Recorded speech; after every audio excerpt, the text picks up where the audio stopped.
Hello wrestling fans and welcome to this special lockdown review edition of Tag Team. I'm your host Cesar Scorpio alongside the Invisible E. Vincent, and TNA definitely came through with a redemption pay-per-view from Victory Road, which happened last month.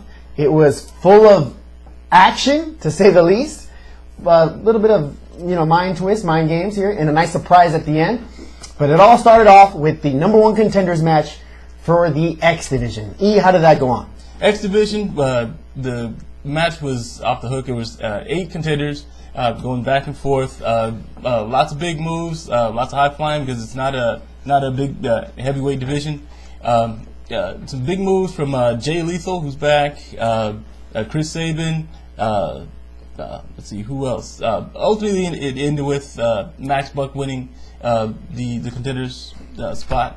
So, all in all, pretty good matchup. Yeah, well, it's funny that Lethal finally came back. I mean, seeing him out of TNA for quite a while, Jay Lethal making his return on this pay-per-view was surprising to see. He came out with a vengeance, coming out with move after move, wasn't slowing down. When he was finally eliminated from this match, it was a surprise to me because Suicide was eliminated right away. Lethal was eliminated right away. And to have Max Buck become the number one contender for the... I wasn't too happy with that, but nonetheless, that's TNA. On to the next. Exactly. All right, after that match, we had the Knockout Championship match, which was one of my favorites here. I had Mickie James versus Madison Rayne for the Knockout Championship. Madison Rayne, very cocky at first, saying that she's going to be the one that's going to win. The belt's never going to leave her side. She's going to end up cutting Mickie James' hair. She brought scissors to the ring.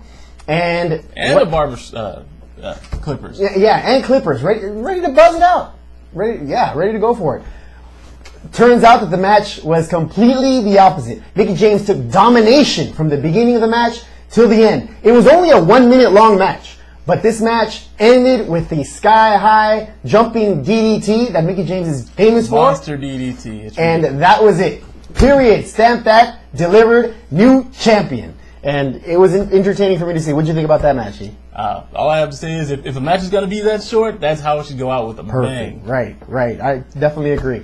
Now, the next match ended up being Samoa Joe referring to, against the Pope, D'Angelo De Niro, and the Pope won. What did I say about that? I'm glad it's over. Let's move on. All right. A full moon later, we go to the Hernandez versus Morgan match. Yes. E, give us a review on that. Big going back and forth, great match. Hernandez, as always, talks a lot of crap, but he always backs it up. And there was a little bit of interference with Anarchy through one of the holes that they have cut in the cage. Right. I was wondering if that was ever going to come into play. Scorpio mentioned that what the heck is that hole doing there in the cage? And just a few moments later, Anarchy was grabbing Matt Morgan's leg. But overall, the great matchup. Went back and forth a lot. Matt Morgan wound up coming through with the victory. That's it. Morgan, the Blueprint, is the winner of that match. One thing that was interesting to me, the ending with Hernandez jumping off the top rope and looking like he was come down with the axe handles. And Matt Morgan caught him coming in with the big, gigantic kick that looked awfully familiar, but it reminded me a lot of another pale guy, right? Another really pale guy from Ireland. I don't know. Could just be me. Let's move on. All right. Well, yeah, we're talking TNA here. Yeah, exactly. All right. Well, after that match, we did have Sarita go in the ring and it explained that she felt robbed because Mexicans were not getting the chance to compete for the women's title. Mickie James had just won it. She'd thrown the challenge in there. And to my pleasure, we have Velvet Sky running into the ring. No pigeons were released. Didn't release the pigeons. Yeah, me and Taz were disappointed on that. But she did come out. She dropped the hammer on her. And the ladies of Mexican America went out with the tail between their legs. So that's the way that ended there. No boots. Yeah, bootless. For some reason, she took off her boots. Sarita took off her boots, I guess, to start scrapping. But Mickie James could roll with straight-up cowboy boots, but she's got to take off her boots. Makes no sense. Anyway, we move on to the next match.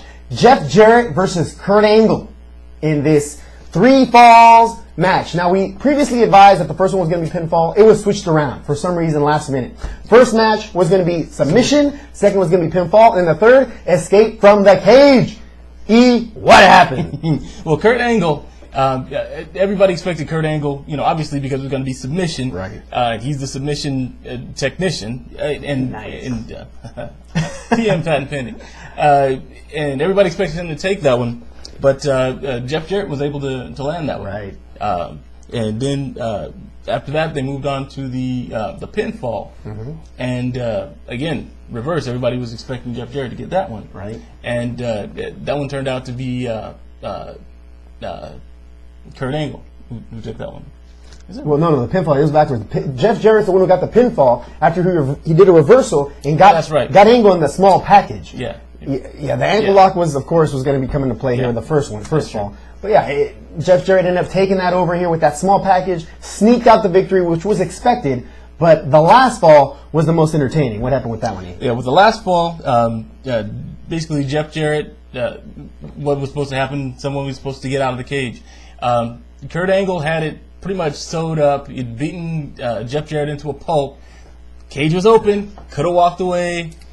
But he knew that would be the last time he would be able to lay hands on Jeff Jarrett. So instead, he closed the gate. This guy, what was he thinking?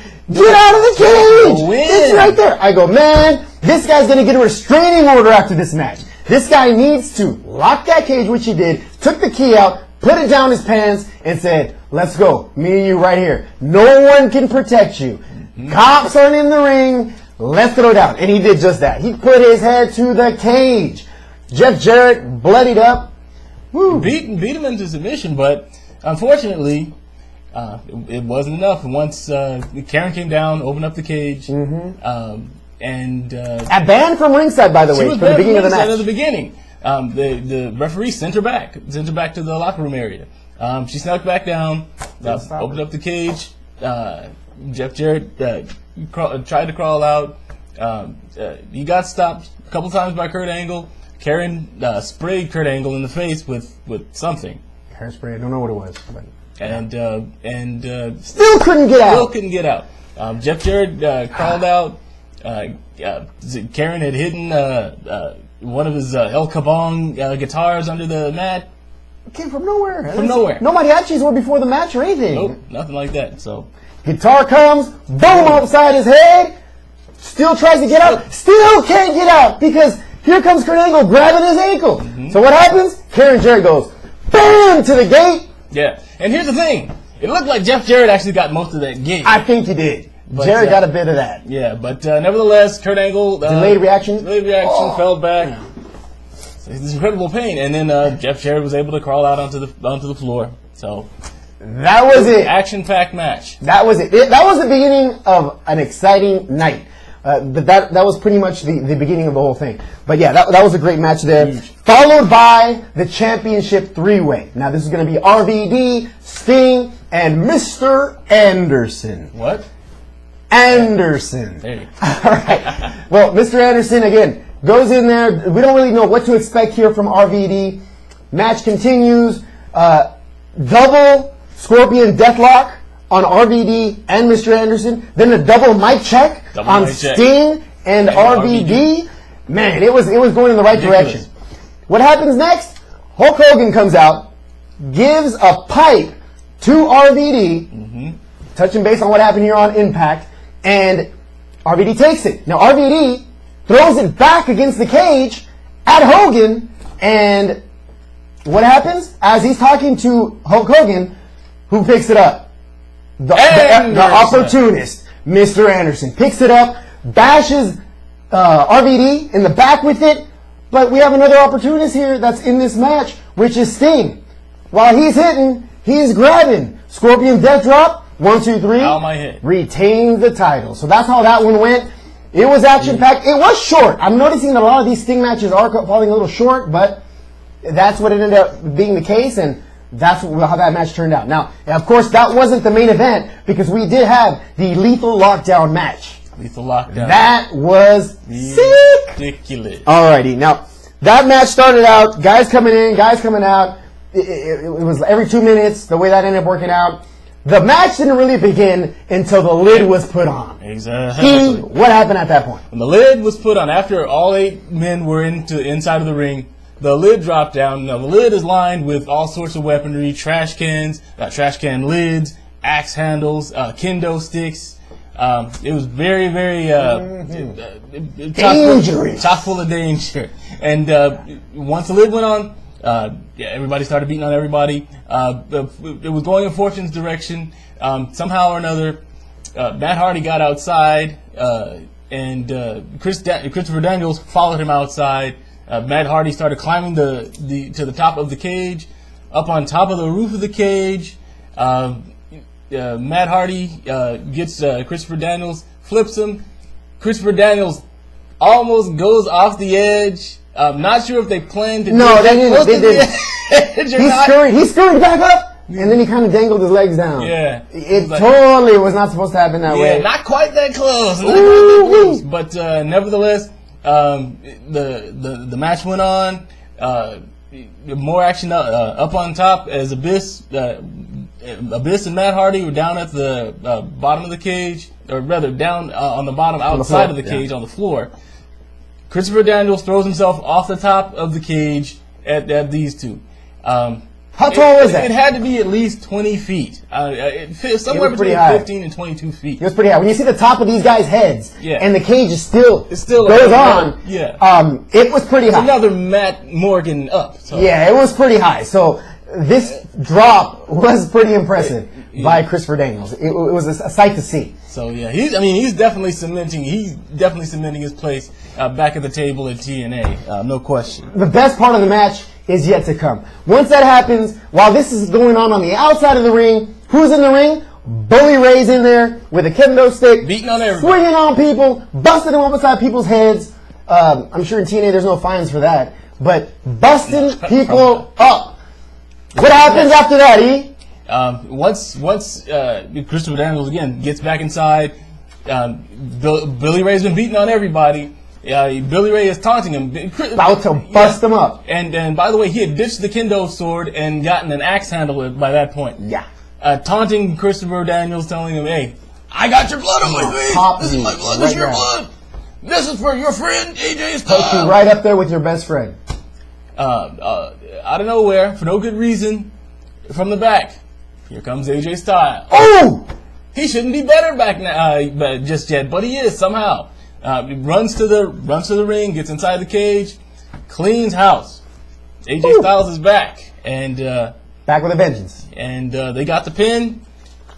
Fortune 4 wins. Fortune 4 is the winner of that Lethal Lockdown match. So that was it. That was Lockdown. All right. 2 full moons later, 2 bloody matches later. That's a wrap. So again, it was an entertaining match. We'll definitely talk more about this here come Friday after this week's Impact.